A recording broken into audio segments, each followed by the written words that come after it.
All sorts of ideas are being kicked around to make sure more Americans have health care coverage. Why not try a little divine inspiration?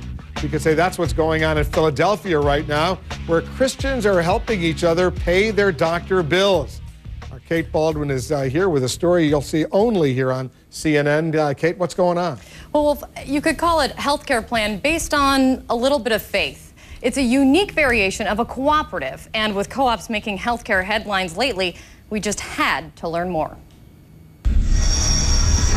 As the healthcare debate rages on in Washington, we decided to get outside the Beltway. We're heading to Philadelphia to take a look at one alternative people are turning to. It's called bill sharing. In this case, a large group of Christians pool their money to cover each other's medical costs. It's not conventional insurance and it's not regulated. Christian activist Shane Claiborne is a member of one, Ohio-based Christian Healthcare Ministries.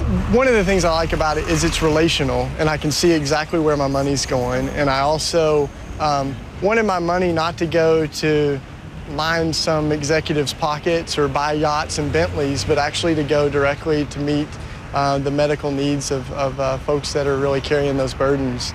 Last time we saw Claiborne, he was touring the country promoting his book, Jesus for President. He moved into this rough Philadelphia neighborhood to help clean it up, like this former drug den he took us to. We talk a lot about practicing resurrection. So for us, this is a part of it. We bring abandoned spaces to life and try to make ugly things beautiful. It is rough work. Claiborne was jumped a few years ago, landed in the hospital with a concussion and broken jaw.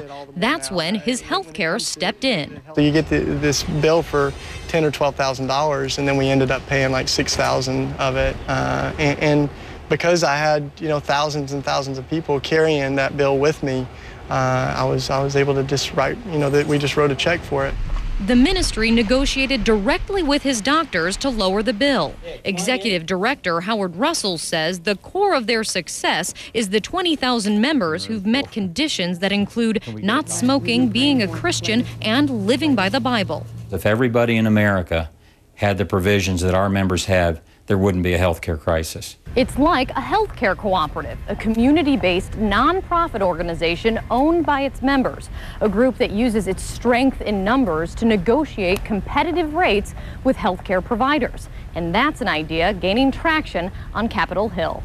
Robert Burns, a professor of healthcare management at the University of Pennsylvania, says the key to co-ops is size. 20 to 50,000 enrollees minimum needed. If they're not big enough, then they won't be able to do either of those two things, hold down their administrative costs internally or negotiate good rates with the providers externally. And even then, it may not be enough. Do you see healthcare co-ops as the silver bullet to this debate? No, as I told my class last night, it's part of the silver buckshot.